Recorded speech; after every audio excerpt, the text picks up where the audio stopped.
Tell you what, man, let's make some shaker doors on a table saw.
There you go, that's going to be a 9-inch shaker door.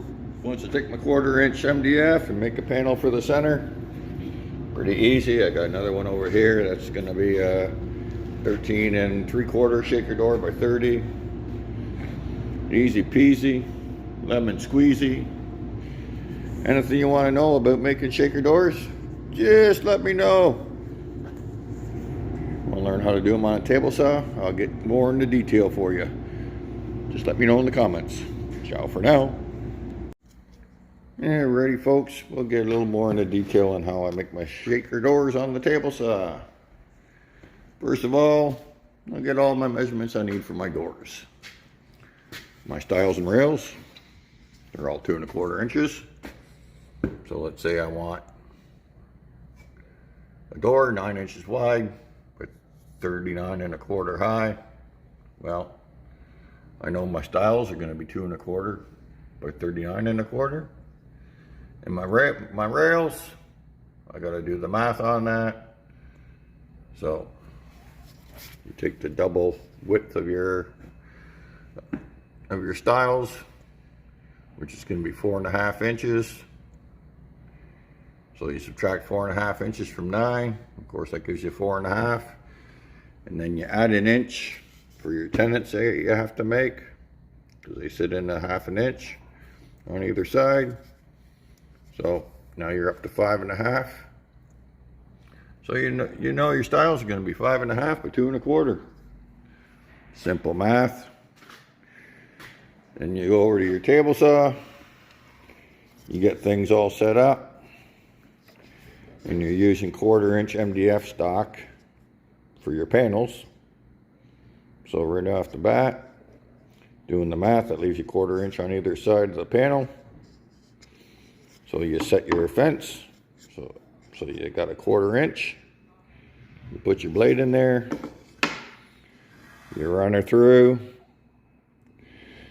That'll leave you a 1/4 inch on one side. Then you flip it over. You run it through the other side. Then you got your dado. And of course it's going to fit that panel perfectly. You know that. Now you got to do your tenons. And what I do is I put up a stop block on the fence. I get things set up. And of course again, I got to adjust my blade again. It takes 2 or 3 tries, sometimes 4, to get everything exact. You always make yourself a couple test pieces so you can test everything out. So, and you just run that through, flip it over, run it through, and of course clean it up. And then you got your tenons. And then of course you sit there and you throw everything together. All right, everything goes together nice and snug. Everything's nice and smooth. Of course, once I still got to cut my panels yet, but once I got that all cut, I'll put my panels in there. Of course, let's say, well, panels are easy enough to figure out, aren't they? You take that inside measurement and you add an inch for your dado that you made, a 1/2 inch on either side. That's your panel size. Easy peasy. Yeah, making shaker doors, nothing to it. It's a pretty simple process. So, all right, folks. If you have any questions, just leave it down in the comments. Take care and stay safe out there. And there you have it, folks. Got all my little panels cut here. Throw them in the doors. Glue it all up. And then we're done. And then in the morning, I'll just, after the glue's set up, I'll give them a slight sanding. And then after that, I'll send them off down to the paint booth down the road. There's a cabinet company down the road that paints them out for me. Boom. And then when I get them back, that's how they'll look. They'll look awesome. And that's how you make shaker doors. Easy peasy, lemon squeezy. That's what they say. As Red Green always said, if women don't find you handsome, they should always find you handy. Now, I don't know what I'm doing on YouTube there on the sexiest panel with Mark the Berg Hunter and Madison Main and Papa Rouse and Gary Garvin. I don't know. They stuck me on the sexiest panel, but hey, I'm far from that, baby. That's why I gotta be handy. All right, folks, take care. Ciao for now.